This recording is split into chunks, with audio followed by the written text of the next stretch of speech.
न बाटे बाबा दुखवा कलेस हो, बेटावा के चलते लोगवा जाता परदेस हो।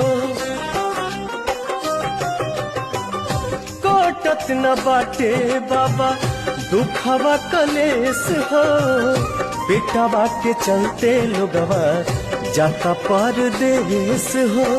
बॉम्बे दिल्ली हबड़ा के हूँ जाता असम हो, इहे बात कहे आइल बानी बाबा धाम हो।